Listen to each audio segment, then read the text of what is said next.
Good evening, everyone. My name is Dan Mosier, and I'm the president of Angus Genetics Incorporated. I'd like to welcome you to our first webinar brought to you by Angus University. Tonight, Dr. Stephen Miller, Director of Genetic Research here at AGI, will be diving into the data, explaining the influence genomics is having on EPDs and accuracies. At any point through the webinar, you can ask a question to Stephen or myself through the Q&A feature at the bottom of your screen. To do so, hit Q&A, type in the chat box, and then hit send. We will be compiling the questions and we'll answer them at the end of the presentation. Thanks for joining us this evening. We're excited to have you join us. Stephen, the floor is yours.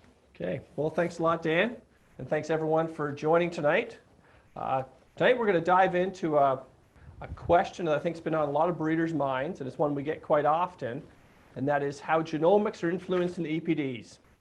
And first I'll take maybe a little trip down memory lane, but back in 2005 was really the first time I kind of got my hands on some what we would call high-density genomic data at the time. It was 10,000 SNPs on an animal, and that was light years ahead of anything that was possible previously. And although it was just a few hundred animals at the time, I could tell this information or this technology was going to be a real game changer, potentially a real game changer for the industry. Things advanced relatively quickly after that. We went from 10,000 SNPs, and just a year or two later we had 50,000 SNPs, and we thought 10,000 was amazing, and we were overwhelmed with 50,000. And soon after that, the dairy industry, in terms of dairy cattle breeding, they were really the pioneers in terms of the first implementers. They kind of had a system all set up to implement it right away. In 2009, they launched genomically enhanced EPDs and beef cattle. We call them EPDs. And on the beef side, we're looking at this and we're saying, well, can we make that work in beef cattle? And this was 2009. And I think a lot of breeders maybe don't fully appreciate out there. They've probably gone through one of the biggest transformations in livestock breeding that has existed in the past century, for that matter. So we were looking at this thing, well, can we make it work in beef cattle like it works in dairy cattle? And here we are about 10 years later. And I'd say the rest is history in terms of the adoption of this technology in beef cattle. This is a slide here of how many genotypes are in Angus's weekly genetic evaluation over time. And if you look here at the bottom, in around 2014, we had about 100,000 genotypes in the evaluation. So it took close to 4 years, really, to get 100,000 animals genotyped. Today, I just checked our last renum, we're over 770,000 genotypes now in Angus's genetic evaluation. So the adoption by the membership has really been incredible. About 1 in every 2, or about every other calf registered now is what we call genotyped in terms of a genomic profile, which is a great testament to the uptake of the technology by the breeders. I'd like to draw attention, this is a slide we show a lot in extension talks and talks to breeders about the technology. And we look at the title there, it says data plus DNA equals selection tools at work. And I think that's really important to focus on those first two things, because it's data plus DNA. It's not just DNA. We can't just have DNA and make selection tools work. If our breeders just genotyped 770,000 animals and didn't have any measurements, we wouldn't have any prediction accuracy. So we need the DNA is only accurate because we've got data behind it. And I think that's really important to consider. And this is just a rundown of how many animals we have got records for in our various evaluations. Something like growth, close to 10 million animals with records in that evaluation, over 100,000 carcass records, 2 million ultrasound records, et cetera, and you can see them there. We have some new traits coming on. We don't have as many records yet. For example, here, altitude tolerance, or PAP, for our high altitude breeders. About 13,000 records there now, and about 8,000 hair shedding. We just released our research EPD for hair shedding just earlier this month. So we're adding traits all the time. But one of the benefits, I guess, we're going to see here with genomics in a minute is although we've got 8,000 hair shedding measurements with an animal that's genotyped, though, actually gets a prediction for these various traits. So it takes some of these traits that we don't have everyone measured for, but we actually get a genomic prediction for. So that adds a lot of accuracy for these important traits, but that aren't measured on everybody. So that is as well as a real benefit of genotyping. So that's all we've got. I guess a good news story. You know, we got lots of genotyping going on. It's influencing the EPDs. But the question or the observation we get back from breeders now is this genomics or is this DNA maybe actually having a bit too much weight? You know, I genotype my animal and then I go and turn in his weaning weight, or I turn in his yearling weight or his ultrasound scan. His EPD doesn't change much. It's like the genomics has kind of locked him in. Is that good? Is it accurate? Is that the way it should be? And so to answer this question, we kind of did some special evaluations, and what I'm saying here is we had to go back in time. Let's wind the clock back on Angus's genetic evaluation to when some of these animals that now have measurements were just, and we consider them with just their genotypes, and then we can add in their measurements and look to see how that changes. And so I'll walk you through this here, the traits I looked at, but we looked at the data and we said, well, you know, calves born after January 1st, 2018, at this point, and this was done in December of 2019, so it's recent. It's a recent analysis, but at that stage when we pulled the data, we had just over 25,000 animals born after January 1st that were recorded for all these traits. Birth weight, weaning weight, yearling weight. They had an IMF scan. They had other scans as well, but the examples that I'm using here are basically these four traits. Our growth evaluation, plus I've got an IMF scan trait in here to give you an idea of what a carcass trait might look like, and they were genotyped. So we got 25,000 animals like this as of January 1st, 2018. Now keep in mind this is all current data up to December of 2019. So what did we do? Well, first I took those 25,000 animals and I pulled all those phenotypes out of the evaluation, but left their genotype in. And so that kind of simulates the scenario to say, well, you know, the calf was born and I genotyped him and I got my EPDs back. And then I said, okay, now let's run the evaluation again, but put those measurements or the phenotypes on those animals back in. And now I've got an EPD that includes his phenotype plus his genomics. Now, if what we're hearing from the membership is that it won't make any difference. You can measure them, you can turn in their weights, you can turn in their IMF data, it doesn't move them. It doesn't move their EPDs. Well, let's look at this over 25,000 animals and just see, do they actually move? And this is basically what we've done. So what I've got here, you know, how does the phenotype record or the measurement on a genotype animal influence their EPD? And I've got 25,000 examples for us to look at. So on this slide here, this graph is a relationship between, on this axis down here is the birth EPD based on just genomics. So this was the scenario. Let's say the animal doesn't have a measurement yet, but he's born. You turned in the DNA, and we sent you back an EPD. And then you turned in his birth weight record, and then this is the EPD that resulted from that analysis. So each of these dots here is a different animal, different one of the 25,000 animals born since January 1st, 2018, with all those traits measured in a genotype. And so we can pick out some of these and we can say, well, first of all, let's look at the overall relationship here. And this value here, this R-squared of 90%, that's basically saying that 90% of the variation in the EPDs that we see once we add the phenotypes back in is already there with the genomics. And there's a real strong relationship. So your breeder's observations is not totally wrong. There's a real strong relationship between once you got that genotype in, what is EPDs going to look like? But it's not a perfect relationship. So let's look how much spread we could see. A lot of animals right along the line, so that those ones don't change much.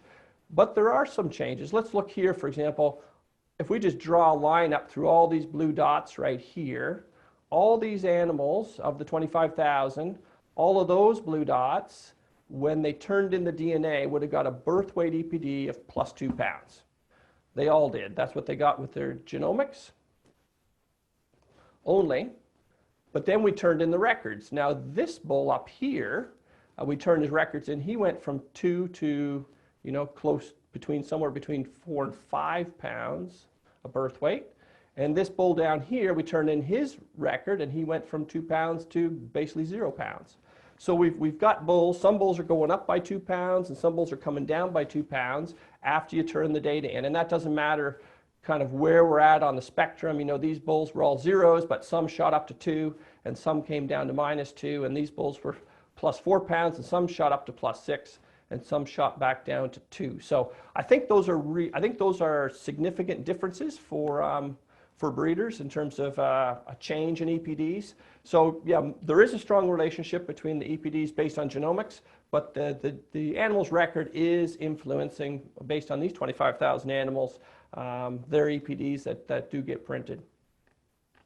And the rest of the traits kind of tell a very similar story. So here's weaning weight. You know, if we were to turn in the DNA only, all the animals here all had 60-pound weaning weight EPDs. Some of them drop down to 50, and some of them go up to 70. And that's kind of the width of this band. So, you know, EPD of weaning could go up by 10, come down by 10. But on average, you know, there is a strong relationship between what you got with genomics and what you're going to end up with based on adding that record in. And yearling weight, similar to weaning weight, just pick the 100 level here. These bulls all had 100 based on genomics. Some shot down to, say, 90, and some up to, say, 110 or so. So again, a range there. I think that's meaningful. And then to do with our intramuscular fat EPDs. Now keep in mind, I think I should explain this a little bit. When we do the genetic evaluation for what you see as marbling, you see your marbling EPD, but you're turning in intramuscular fat ultrasound measurements on your bulls. And so in the genetic evaluation, they actually run as separate traits that are correlated about 0.7. So every week there is an intramuscular fat EPD that's basically generated, but it's just used to inform the carcass marbling EPD, and that's what gets printed. But for this example, I wanted to use the intramuscular fat EPD directly, because later I'm going to play around with adding in records and taking out records on animals, and obviously the bulls themselves have got a scan record. They don't have a carcass record. So what does it look like for intramuscular fat? You know, here we've got all these bulls had about a +0.5, and some of them are going to shoot up to about a 0.75, and some of them are going to come down here to about a 0.25. So we're swinging about 0.2 of a intramuscular fat EPD up and down when we add in those records. Again, there's a strong relationship. Actually, this relationship here is even higher, and we'll see that again here later in the presentation to do with intramuscular fat. But still, there is some range, and once we turn in those records on the bulls themselves. So it looks like the records are having some influence on the EPDs once, even though the animals are already genotyped. There is a strong relationship, but there is some movement there. So a question then is, well, but why don't performance records get more weight? You know, as breeders before genomics, the performance records, that was it. Like you always got to see if a bull gained well, you get a good EPD. And now you don't see that relationship nearly as strongly once you add the genomics in. And is that I can see how that kind of runs against what people might expect. So let's dig in a little bit in terms of trying to estimate the true genetic value on an animal and what the challenge is and how records get used and how genomics gets used. Here's kind of the classic animal breeding problem that faces us when we're trying to calculate EPDs. And that is, you know, we've got 3 calves here, all from the same sire in the same dam. And we've kind of used some balls here to indicate, you know, maybe some, whatever the trait, let's say it's growth rate, you know, some below average genetics in the dam and some above average genetics, and on it, you know, and they come together to sum up to give her genetic merit. And then the sire here, he's got some of his genetics are below his average and some above, and they come together to indicate what he is. But there's a random sampling. This is Mendelian sampling. This is good old quantitative genetics. You know, there's a random sampling that happens every time you mate these 2 animals as to what the sire's going to pass on and what the dam's going to pass on. And these calves can get what I call a good or bad shake, you know, a good or bad sampling of the genetics from the parents. So, for example, if the blue balls are more desirable than the yellow ones, here's a calf that got a higher percentage of yellow balls than the other calves, and he's going to have his true genetic merit is going to be less. The problem is we've got all these calves, and pre-genomics, what did we really have to indicate who got more blue balls and who got more yellow balls? Well, we had his phenotype, right? We had the calves on average, the calves that got more high growth genetics, they grow faster. So let's give them higher EPDs. And so breeders saw a direct relationship then between the measurements they took and the EPDs that came back on those cattle, and that all made sense. But what we know is that was great technology, and EPDs work, and they have worked for a long time, and that has not changed. But there is a problem with the phenotypes, and I'll show you that in a minute. So I'm saying there's potentially a problem with the phenotypes, but there is a relationship between phenotypes and the animal's what we might call true genetic value, or his real breeding value. Records are related to this true value, and this is a term you've probably seen before, heritability, and we can define it different ways. But when we calculate EPDs, this is a real important parameter that gets fed in to the evaluation. And we don't just feed it in, we actually estimate it from the data. So how do we determine, for example, that birth weight in Angus has a heritability of 46%? Well, we took birth weight data from Angus and the pedigree, and we actually used programs that can actually estimate that. So we have a heritability for birth weight of 46%. That's pretty high. IMF is also high, 41%. And then we have things that are more moderately heritable. These are moderately high, and these are just kind of moderate. Weaning weight and post-weaning gain. Again, post-weaning gain, in our evaluation, we actually do an EPD for post-weaning gain. You see yearling weight. The breeders see yearling weight because we add the weaning weight and post-weaning gain back together. But still, these things are about 28, 27% heritable. And what that value is, that is if everyone's familiar with what a correlation is, a perfect correlation is 1.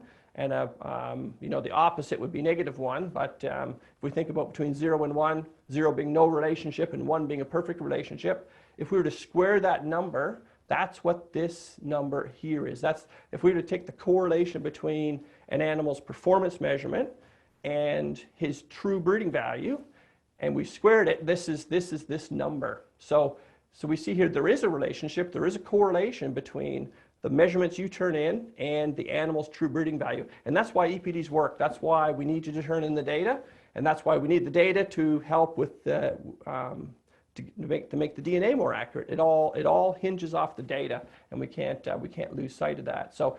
And the reason it works is because there is a relationship between the data and the animal's true breeding value. So what I've done here is I've done a little simulation just to kind of show the degree of scatter and the degree of, I might say, noise that we have in performance measures, and why they're not a perfect relationship every time. That the highest, the bull with the highest weaning ratio isn't necessarily the best genetic bull for weaning weight in the group. And so what I did is I basically took the genetic variants and the other variances that we have for the population of Angus cattle for weaning weight. And I did a simulation here to say what's the relationship between animals' adjusted weaning weights, and this is a group of 100, so I randomly simulated 100 animals. And what you'll see here, this is their adjusted weaning weight along this axis, and this is their true EPD. It's not their estimated EPD, this is underlying what their EPD actually, E is for estimated, so it's not, it's kind of their true progeny difference, what it is in real life. So take this along this line here at 50, for example. All the dots on this line, their true weaning weight, direct EPD, is actually 50, but some of them are up here, 675-pound weaning weights, and some of them are down here at 525-pound weaning weights. So you have very different weaning weights, but underlying their genetic merit is identical, and that is just part of, because this relationship here, it's not 1. The correlation here is the square of the correlation is 0.3. You remember back the previous slide, I said the heritability of weaning weight is 28%. And why don't I get 28% here? because I've simulated these 100 animals, and if I was to run it again, I might get 29 or 27 or 28. It's just part of the sampling. So I get a slightly different scatter with a different fit every time I ran it. But over many reps, I'd average that 28%. But I'm just using this to show, even here at 650 pounds, let's say this group of calves, this calf at 650 pounds has a true EPD of 35 pounds, and this one has a true EPD of almost 100. In the same management, basically turning in very different weaning weights. So that's why when we look at individuals, we can be a little bit misled to think that the biggest ones always are going to be better genetically. On average, they are, and that's the slope of this line, and that's what we use when we calculate the EPDs. But individuals can be a little bit misleading. So now we're going to look at progeny proofs on some animals. And this is kind of a different way to look at this question of what's more accurate, an animal's own record, an EPD with his record versus an EPD with genomics. And why are we going to look at progeny proofs? Well, I like to say that when it comes to what's the bull's real genetic value, the proof is in the progeny. Once you get the progeny, that is what that bull is. If we think about the blue dots and the yellow dots, if we really want to determine what they are, we got to look at the progeny. His own record is a good indication, but it can't always tell you exactly what he is every time. The progeny proof will tell you what he is eventually. So and part of this, it's wonderful that we have as many genotypes and records in Angus as we do, because we can do some of these types of demonstrations with the data that has been turned in. So again, we're kind of doing our Back to the Future project, and we rolled the clock back to 2015 and 2016 born bulls that have since gone on to have progeny. And there's 178 of those that have gone on to have 25 progeny recorded for birth weight, weaning weight, yearling weight, and intramuscular fat. And we're calling these our benchmark sires. Now, not all of those benchmark sires actually had a record on themselves that got used in the genetic evaluation. And so in this top box here, I'm showing you how many of the bulls actually had a record on themselves. So for example, 135 of those 178 bulls had their own birth weight record. Same with weaning weight and et cetera for yearling weight and IMF. So most of them are recorded for all the traits, but not everybody. So the minimum, they had to have 25 progeny, but most of them actually, on average, I've got the median number of progeny records for each here. You'll see birth weight close to 180, and the lowest here at IMF close to 50. And you'll see here they're all over 25 for a minimum, but the maximums obviously are high. Some of these are AI bulls, for example, one bull here with over 8,000 birth weight records. So a varying degree of recording. I think when I looked at the actual, if you looked up those 178 sires and you averaged their birth weight accuracy today, it's something like 84%. So they're fairly a fairly accurate group of bulls at this stage.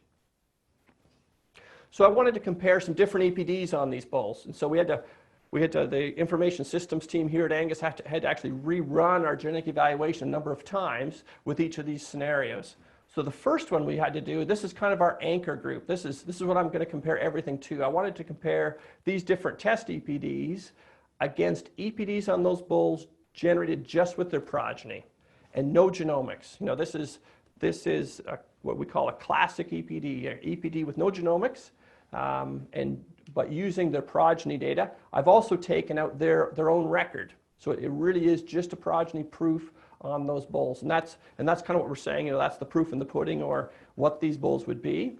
And we're using an EPD here because an EPD nicely accounts for all the, the dams that they're mated to and the different contemporary groups they're in and born in different years and things like that. So that is probably the best tool we have to kind of give us a benchmark of what their true breeding value really is basically this classic progeny-based EPD. Then we started off with a real basic EPD, and that is just a parental classic EPD. Consider that to be just a parent average, mom plus dad divided by 2, and doesn't include his own record, doesn't include his genotype, and doesn't include his progeny. So it's important to realize all these test scenarios I'm going to describe to you here do not include their progeny.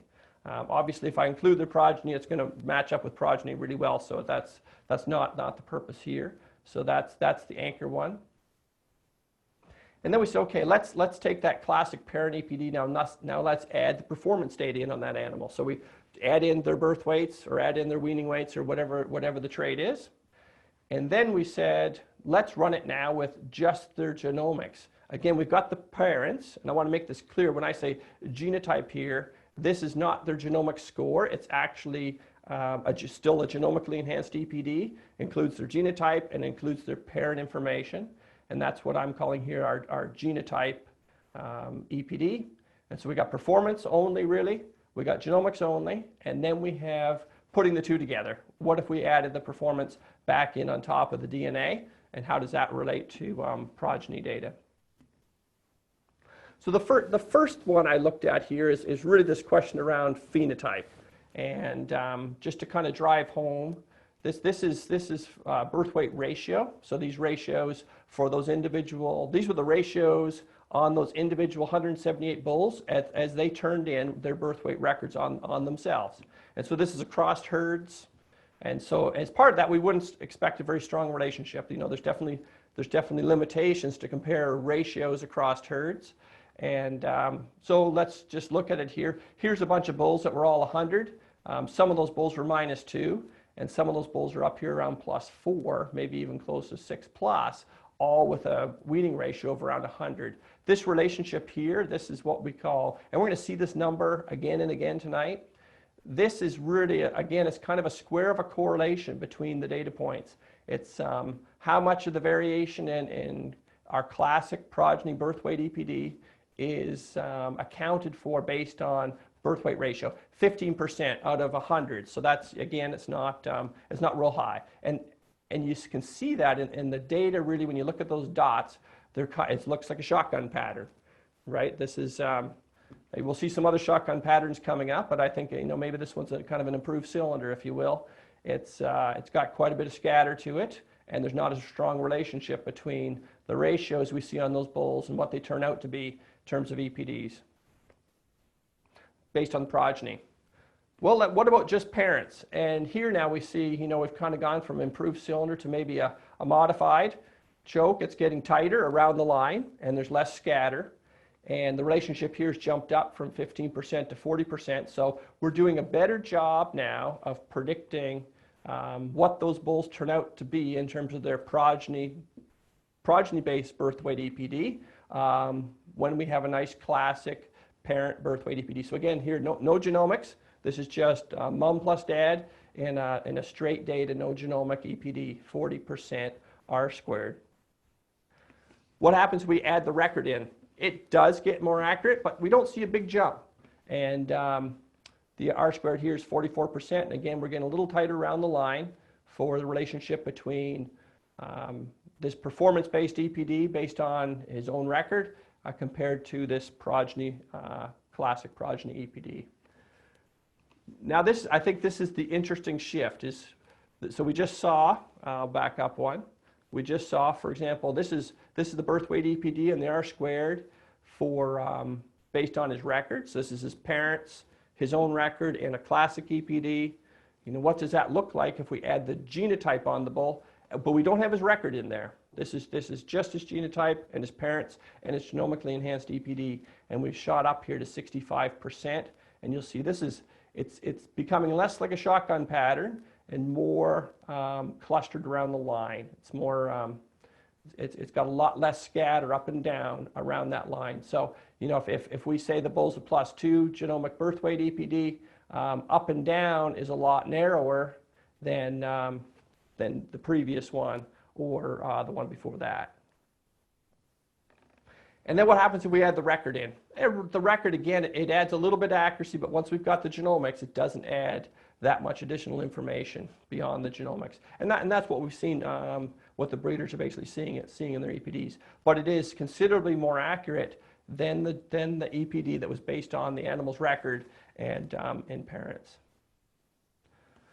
This is just one more of these graphs to show. The weaning weight, yearling weight, similar patterns to birth weight, and I've got them all summarized here coming up. But I wanted to show this one because the IMF has really had the tightest overall spread. And here's where you see a really strong relationship between the genomically enhanced EPDs we put out on that bull based on his DNA and what he actually turns out to be based on his classic progeny-based EPD. There's 85% predictability in those EPDs, which is and just so you can see the cluster around that line, that it's actually becoming we often call it a cigar. It's starting to look like a cigar here around the line, which is really nice. So here I've kind of summarized the results for all these different scenarios. And here we've got birth weight, weaning weight, yearling weight, IMF. And this first bar here is what I showed you in terms of the animal's performance ratio. And how well does the performance ratio help us predict their progeny-based EPD. And birth weight here between 10 and 20%, weaning weight here less than 10%, yearling weight between 10 and 20, and IMF between 10 and 20. So that just kind of gives you an idea. Again, we've got the ratios are across the board, they're across herds, and I think all the breeders realize there's the challenges of just looking at a ratio and saying, well, that's a good bull or not a good bull based on that. Now our orange bars here, this is where we shoot up to when we actually have an EPD that's actually based on the records, and even if it's just a parent average, it's actually got, it actually shoots up quite a bit. The gray bars is, let's add the animal's own record in, and that does increase accuracy somewhat. Each of these gray bars, we see some lift in accuracy. But then we say, okay, now let's run it just with genomics and parents, and this is where we see this big lift. Here's the parent here, and boom, up to here, 65% or so for birth weight, and up here close to 85% for IMF. We add in the animal's record on top of that, and we don't actually see the accuracy going up that much. We see a little lift, but not much. For yearling weight and IMF, something similar. The anomaly here is weaning weight. We actually see a slight drop. I think over a lot more animals, we shouldn't expect to see that drop. So we have to keep in mind a couple things. It is great to have the data set that we have to look at these things, but it is 178 bulls, and their EPDs are not 100% accurate based on their progeny proofs. For birth weight, for example, I said it was 84% accurate on average. So they got 25 progeny. If they each had hundreds of progeny, we had a few hundred bulls instead of 200 bulls or so. We wouldn't see that because we know that the weaning weights do help increase accuracy because we estimate a heritability for them, and so across the whole population they are having a positive influence on accuracy. But when this group of bulls, for whatever reason, we did see a slight drop. The other thing to think about too is these are highly selected bulls, which could also be having an impact. Well, let's look closer now at a couple of animals, and I've pulled them out of here of our birth weight example, and I've highlighted them here in yellow, and this is their parent-based EPD. So it's 1.5 for that animal and 1.4 for that animal. Beside it here is what they become when they get progeny. So if we had just their progeny proof, he's actually a plus 4.7, and this animal's actually a minus 4. So the parent average EPDs are really similar, but what they become with progeny is actually quite different. And I picked these two animals because they're a long way from the line. They're what I would call outliers. And I wanted to say, well, let's look at these and see what the different sources of information basically do to their EPD. So I've taken all the other animals off the graph now, and I'm just going to show you these two bulls. So again, the bull up here, this is where he is with his parent-only data, and this is what he becomes when he gets progeny data. So he's here around 1.5 pounds birth weight, and he shoots up here to close to 4.5 pounds, I think, positive. And this one down here, again, starts similar at around a 1.4, but becomes a minus 4. And that's with the parent data. So what happens if we add in the record, the bull's own birth weight record, and how does that change his EPDs? So here's adding his performance data. This bull, his record, his own record for birth weight, actually moved him farther from where he actually ends up with progeny. So that actually maybe hindered his proof a little bit. If we just think about, before I showed you that relationship between phenotype and true genetic value, there's just that spread. You know, that on average, yeah, the bigger bulls are heavier for birth weight genetically, but individually, he could be up or down on that line. This bull just happened to have a low birth weight due to the environment, and it makes it actually pulls his EPD down a little bit, as it should in the system. So what about this bull down here? He actually, although his parents were out here, he actually did have a low birth weight that dragged his EPD down, getting it closer to what he actually becomes here to -4 birth weight. So what does genomics do? And again, I'm going to show you genomics now, but it is just the genomics. It doesn't include his own performance. And this is what it looks like. So throwing the DNA on those animals kind of blind, you know, here's just an animal, we don't have his birth weight, run his DNA. It basically said, hey, that bull, you know, his parents say he's a 1.5, but he's actually out here pushing maybe close to a 3 on birth weight EPD. So the genomics actually moved him closer to where he actually eventually got to with progeny data. And the same with this bull down here. You know, he wasn't 1.5 on birth weight. Genomics said, oh, wait a minute, he's -2 or less for birth weight. Again, getting closer to what he actually became, eventually what his progeny proved him out to be eventually. So what about if we add in the performance data on top of genomics? And what we see here now is, again, that record, again, if you remember that bull at the top, he had a low birth weight, although he's not a low birth weight bull. And so that actually drags him a little further away. Not as much, because it's not having as big influence maybe now that we've got the genomics in there, but slightly drags him away from where he's going to become. And this bull here, again, pushes him because he had a low birth weight as well, but he is a low birth weight genetically bull, and that drags him closer to where he becomes with progeny data. So I think that's a kind of a tale of two bulls. You know, one the performance data is trying to drag him away from where he becomes, and the other one's helping. But it was actually the DNA that moved him the most, both those bulls the most, towards what they actually become. So I know, I hope if you haven't had a chance yet and you've got some questions, I encourage you to go to that chat box and enter your question and press send. I know Dan's been working away in the other room and through some questions, and we'll trying our best to answer those now.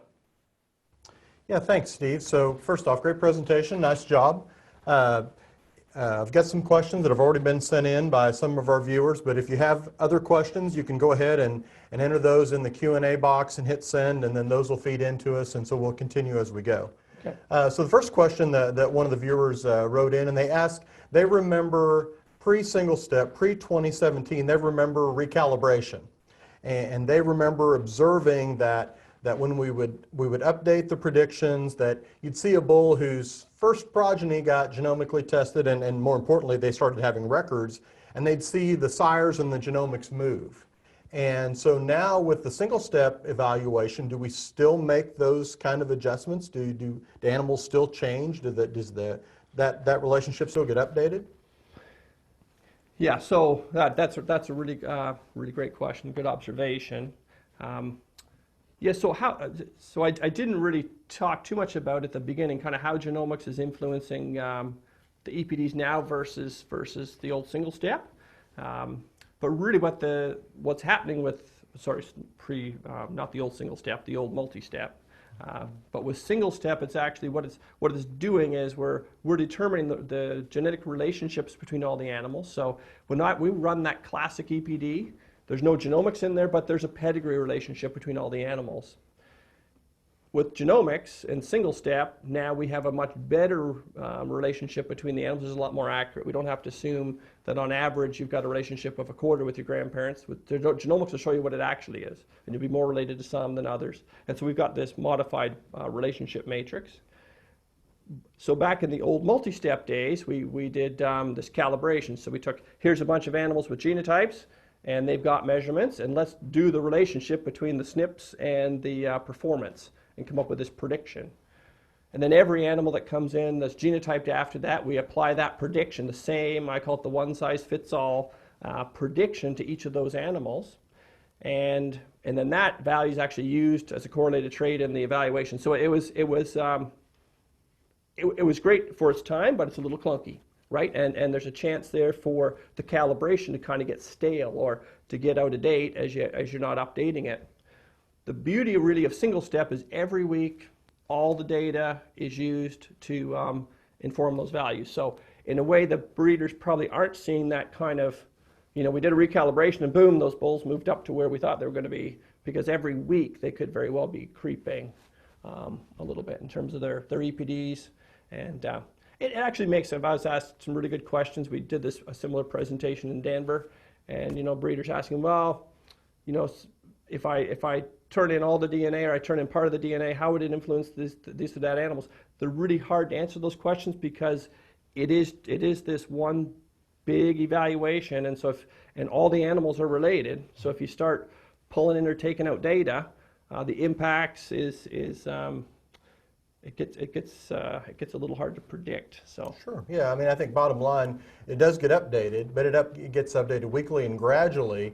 You think about in the recalibration days, a bull might go from having 0 progeny to 150 progeny or more because it might be 18 months. Now with a week by week, a bull will maybe add 5 progeny this week and 10 next week, and you do see that movement, but it's very gradual. It's we have real time, the most accurate information possible every week. Yep. Another question came up about when you were showing the impact of an individual's own record. What about contemporary group size? So some cattle come out of very large contemporary groups, some come out of smaller groups. Does the contemporary group size make a difference in the impact of an animal's record on its EPDs and ultimately on the progeny's EPDs? Yeah, the bigger, generally speaking, the bigger the contemporary group, the better in terms of accuracy. So yeah, the better the breeder can do to actually combine to have more animals measured that are comparable, that's always going to give us more accurate EPDs. Sure, sure. There was a question that came in about genomic scores and the values that we provide from genomics only, the 1 to 100 percentile ranks. Yeah. And some questions about in a group of flush mates, there was a time when again, with the old system, that if you had flush mates and they all had the same pedigrees, that the scores would align with the EPD changes perfectly, just right down the line. Now that relationship is not as straightforward as it was. So what can you tell us about that? Why are breeders seeing that now? Sure, yeah. Yeah, so I guess you go back to that, the multi-step system, what we call that molecular breeding value or direct genomic value, that one-size-fits-all equation, that number, that genomic score, it was actually an ingredient, if you will, in the EPD calculation. So that's why they saw that direct relationship, because it actually was something that was fed into the EPDs. Those genomic scores, in a way, they're a remnant of the old way of doing things. So we could run single step every week and never calculate genomic scores. They're actually calculated kind of after the fact to still provide those to breeders, but they're not actually used directly in the EPD calculations. I consider them, I tell breeders, they're an indicator of the influence genomics is having, but if people actually say, well, what should I select on? Should I select on the genomic percentile rank or should I select on his EPD? Always the EPD, right? And so the examples I used today were genomically enhanced EPDs, because those are really the selection tools for the breeders.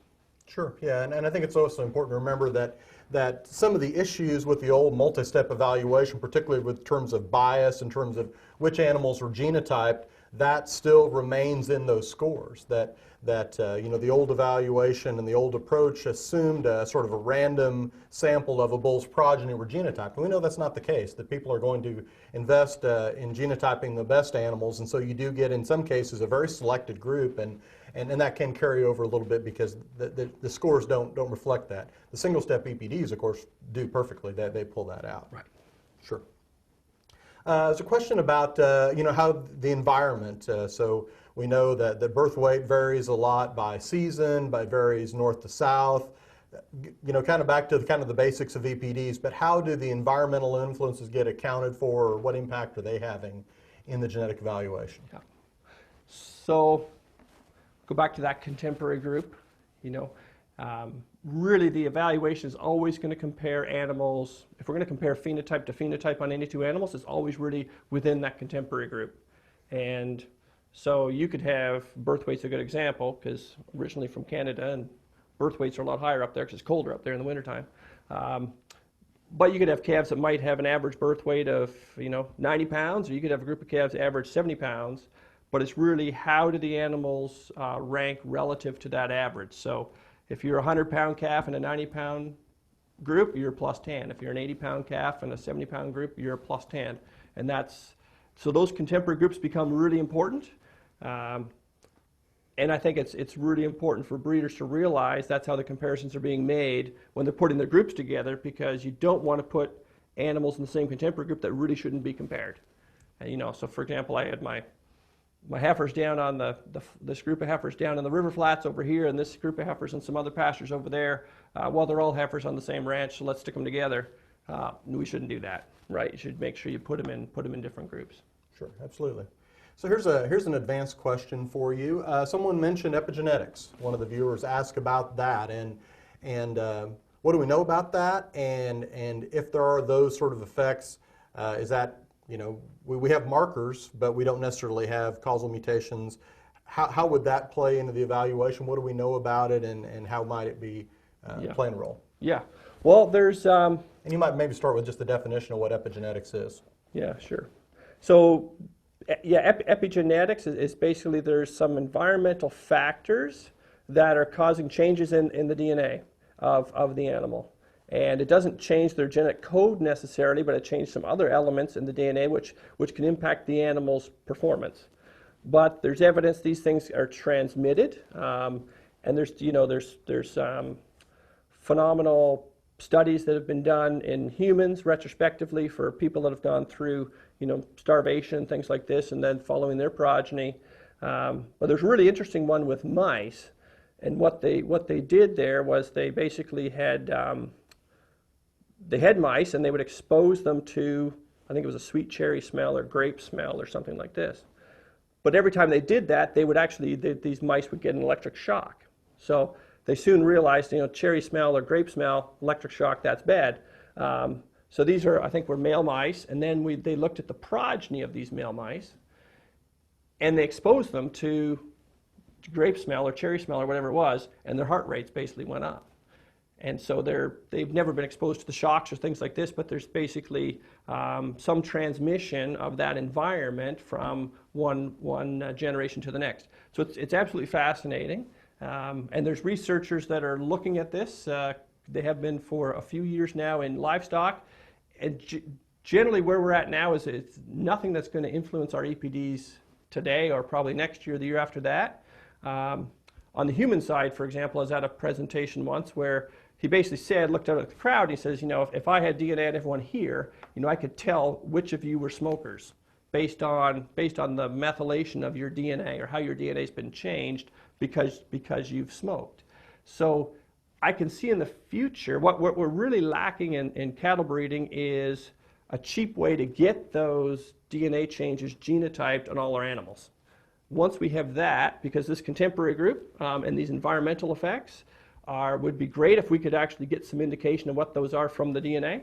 So if we could get what they call an epi chip for epigenetics to actually give us genotypes cheaply, then we could actually start to do some studies to see how we could actually use that information to influence the EPDs. But it is still literally years away yet. Sure. Yeah. Yeah. I think that if there were those sort of effects, if they were happening across a large segment of the population consistently, that they would be almost sort of baked into the prediction. But if there's a group of animals that because of a highly different environment, a very extreme drought or some of those sort of things, and that research is ongoing, and I think we'll know more about that in the future. But that's still, I think, out in front of us a little bit. Yeah, they could be markers for stress, really. Mm-hmm. So which animals have been under, although they're all in the same environment, but some animals have been under more stress, maybe because of their temperament. They don't mm-hmm. cope with stress as well. Mm-hmm. And so that we could actually pick those things up in the DNA, which is pretty exciting. Sure, sure. There was a question about our processes and kind of what's the don't know if you want to say third-party verification or validation. You know, what's, you know, what are the influences, or who do we talk to make a decision about doing it this way versus that way, and what is the, you know, what's our engagement with the broader scientific community about, you know, how we make changes and improvements? Sure. Yeah, so our genetic evaluation system, like basically the software that we used, comes from the University of Georgia, and Daniela Lorenko and Ignacy Mistol and other scientists there at Georgia is really a big part of the team that the breeders probably don't see too directly. They might see Daniela, for example, presenting at BIF, and is often making a presentation there. But so the methods behind that software is published in peer-reviewed scientific journals, which Sure. I think is really good for third-party verification. But that same software is actually running in a number of other species, whether it be poultry and swine and dairy cattle, you know, large breeding companies, very progressive evaluation systems, all using the same software. And I think that's important as well, because, you know, if there is a problem, or if there is a bug or a mistake or something like that, you know, there's basically more eyes and more situations using the software. So we do rely on advice from groups like that as well. We do have a number of kind of research collaborations with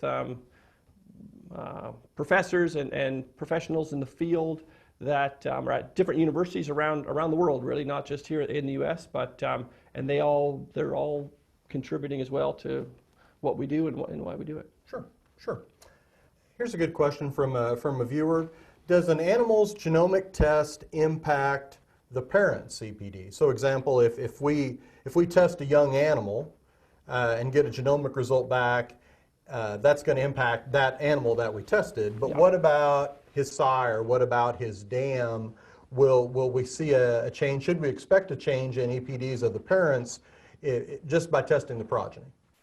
Yeah. So this is one of those questions where maybe a little bit, you know, because these things are all related. So let's say we have a sire and he's not genotyped, but as we genotype one progeny and then another progeny and another progeny, you are actually generating a genotype on that sire over time, because we could impute a sire's genotype with a number of progeny genotypes. And again, all this is fitting into this single-step genomic relationship matrix, and those types of relationships are all kind of accounted for. So, so you might say, you know, we wouldn't expect a lot of movement on individuals, but over time, if an animal gets a lot of progeny genotyped and they're not genotyped, because it is going to inform them. Yeah, and in effect, if you have a sire that is not genotyped and you genotype enough progeny, then the system can determine really what his genotype is, and so that information does feed back. Now, if the bull's already genotyped and the cow's already genotyped, then having that information, you know, then it's a little bit different. Yeah. So yeah, because we get that question too, and the point is once an animal's actually genotyped, you know, that is his genotype. Yeah. You know, there's no new information. There's no new information to genotype a whole bunch of progeny from him. Yeah. Sure.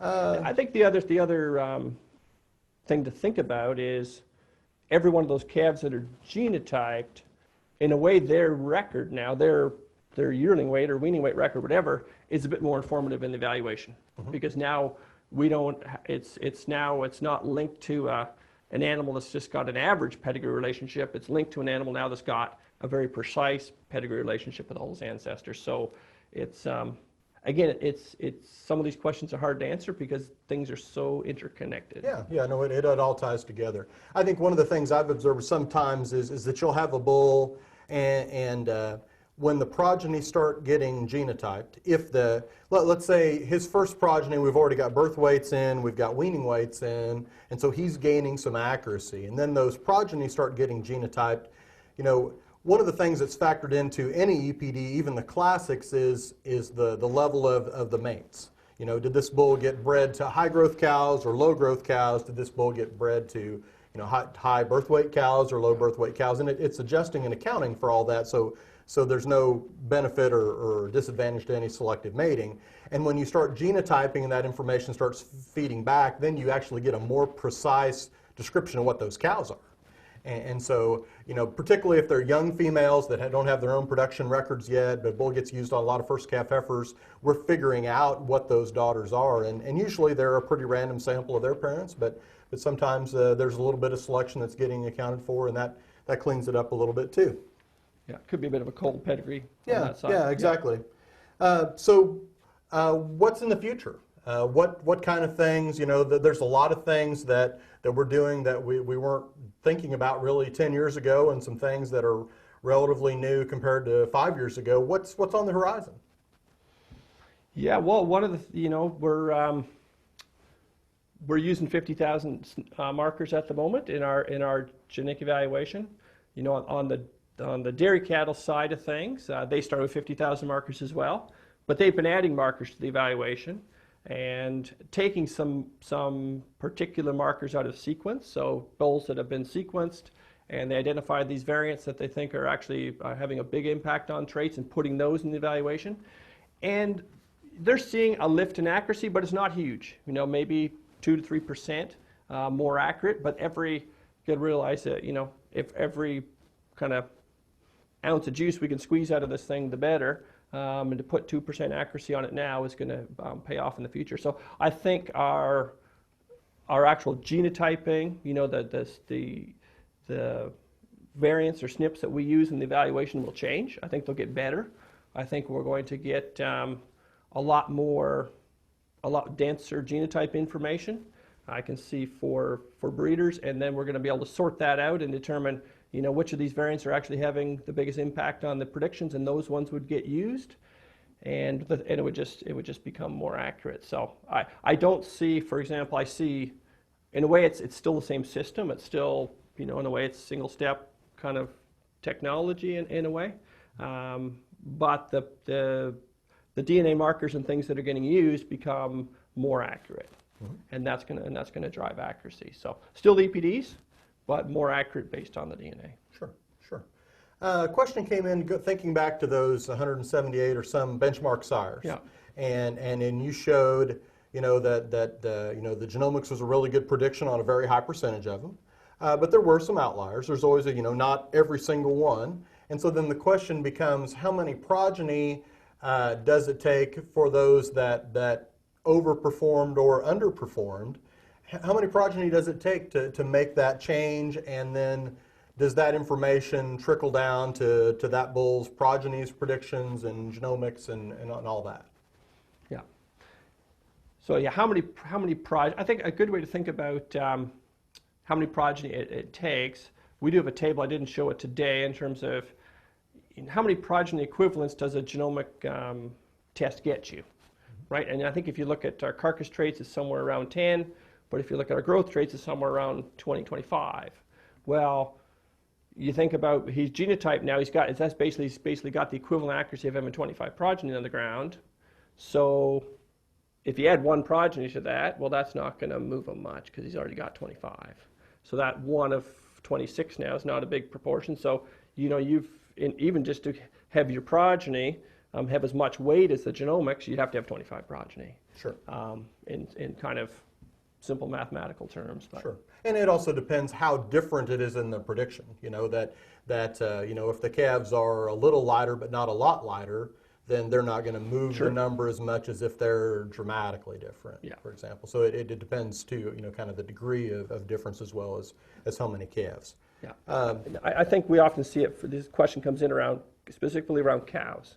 So say, here I've got this cow and she's got three calves weaned, and she average weaning ratio of 115, but it didn't really move her weaning weight EPD. Well, with genomics, if she had the equivalent of 25 progeny and you just added 3, so you have to put it in that perspective. Sure.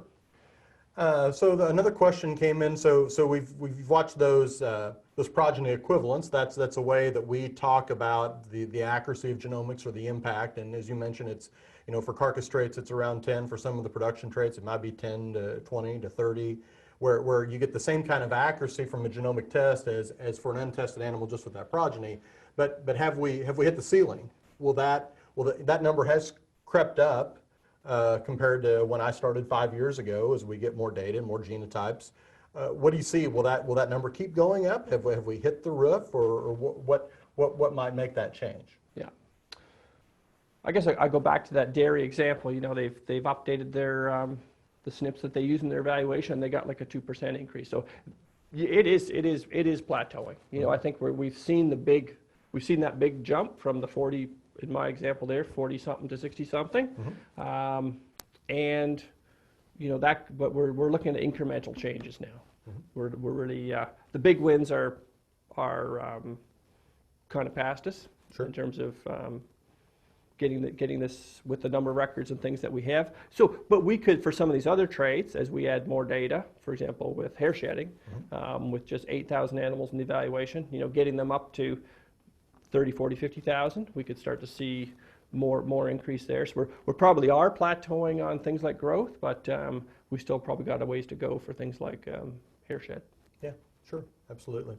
Somebody followed up with a question about those progeny equivalents, and they noticed that for milk. Milk's one of the lowest heritability traits that we have, and they noticed the progeny equivalent number is very high. It's one of the highest. It's 33. So how do those things impact each other? Is that surprising or unsurprising? Yeah, unsurprising to me, but I can see why it might be surprising when you look at it from the outside. So, and this came up a question from a breeder recently, and it was around these progeny equivalent tables, and it quickly, as we got through the conversation, realizing that he saw it as, you know, we have this progeny equivalent table, and we're kind of using that to determine what the weight of genomics is in the evaluation. But really, that progeny equivalent table is calculated after the fact, just to give you an idea of how many progeny equivalents the genomics has. So, you know, we could have never calculated the progeny equivalent table and still generate your EPDs every week. The two things are, you know, the progeny equivalent table does not feed into the EPD calculation. So how do we determine that progeny equivalent table? Well, we basically take, here's an animal that's not genotyped, here's its accuracy, you know, and then we add in their genotypes, what's their accuracy, and there's a certain lift in accuracy there. And the question is, how many progeny would it take to get that lift in accuracy? And so to do that, there's basically a pretty straightforward formula based on quantitative genetics, but part of the formula is the heritability. So with a low heritability trait, let's say you're going to increase accuracy by 20%. Well, if you have a high heritability trait, it's going to take less records to get that lift in accuracy than if you have a low heritability trait. So the lift in accuracy for milk is, you know, maybe more comparable to the other traits, but because milk is a low heritability trait, it would take more records to get that same lift in accuracy. So that's why it looks bigger. Yeah, I get that question all the time, and people see the carcass numbers are relatively low, and they say, well, I'm only getting the equivalent of 9 carcass progeny. Folks, 9 carcass progeny, that's a lot. Because it's such, you know, those are the most heritable traits we work with. If you have a bull with 9 carcass progeny in well-designed contemporary groups against proven reference sires, you can learn a lot about that particular bull. And so, you know, now a trait like milk, as you mentioned, lower heritability, more influenced by environment, indirect measure. And so for that, you know, one daughter's milk record does not tell us as much because it's not as much genetic, it's more environment, and thus it takes more of those progeny records to prove the sire and thus to move the EPD. Yeah, so. And that ties into, go back to the comments we get about, you know, the cow with 3 calves with 115 weaning ratio. Keep in mind, yeah, that's a lower heritability trait. So those records, they don't have as much influence. Sure, sure. Got one last question that I'll ask you, and it's a really good one and one that we hear. So what about continuing to collect phenotypes, and what's the impact on the evaluation? You showed really good relationships with genomics. What does that mean about the relevance of future data collection, and what do breeders need to be thinking about there? Yeah. So I call it a conundrum or a challenge, but I think it is a challenge for the American Angus Association and the membership. That so I showed you some great accuracy that you get today with genomics, But they need to realize, I go back to our first slide there, we had data plus DNA equals selection tools at work. The data plus the DNA makes the selection tools at work. Take out the data, we don't have selection tools at work. And we can't just measure it once and forget about it. And there's research, and again, we've got research collaboration with the University of Georgia and a graduate student there. This is one of the chapters in his thesis, but looking at, what happens if you stop phenotyping. And yeah, our predictions will start to decay without phenotype. So it's something that the association is going to need to deal with. I think the breeders, you're benefiting now from having that strong data set. If you weaken the data set and you stop turning in the records, then you're not going to have the luxury of having those accurate genomic predictions. So it's one of these, now that you've started, it's almost you can't stop in terms of turning in the data. I can see the temptation, because you might say, well, yeah, some of those bulls changed a bit for IMF when I scanned them, but a lot of them didn't change too much, so maybe I won't do it. Overall, I'm happy enough with the EPDs. Well, if you keep doing that, then our genomic predictions for carcass are going to be less accurate in time. So it's stop phenotyping at your peril, I think. Sure. Yeah, no, that's good advice. It is important to continue to refresh, to get the next generation of important sires, to get them genotyped and measured, and their progeny genotyped and measured to make the predictions as good as they can possibly be. So I want to thank you for a great job tonight, Steve. I want to thank about a dozen different team members of the American Angus Association for their contributions. This doesn't happen by itself. It takes a dedicated video team, a dedicated communications team, an education team, a member service team, and certainly the genetics team to make all this happen. So thank you everybody that was involved in this. I hope this information was useful to you. This is, as we mentioned before, beginning a series of webinars, and we're excited to announce our next one. Our next is going to be on a different topic. It's marketing your operation. Is print, digital, or social media more effective? And that's going to be held on March 31st. And then the next one we have coming is a little closer to genetics. That's hair shedding. When and how do I score my animals? And that's going to be on April 28th. So we hope that you'll join us, and we hope that this is a good venue to communicate information and help you learn more about the services and tools brought to you by the American Angus Association. After we finish, your browser will be redirected to a survey. So if you don't mind, please take the time to go ahead and give us your feedback. We want that, we need that. And in particular, if you have ideas for future topics, share those with us, because we love to hear how we can help you be more successful in your operation and what questions you have that we can help with.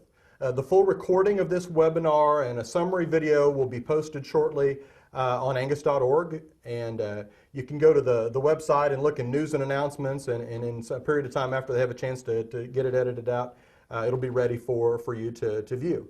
Feel free to share that once it's out there and with anybody you think would be useful. We know not everybody was able to join us tonight, and glad to make it available in that way.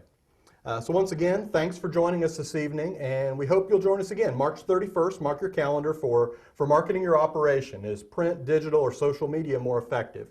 For questions regarding this webinar, go to angus.org, email us or call us at 816-383-5100. Have a good evening.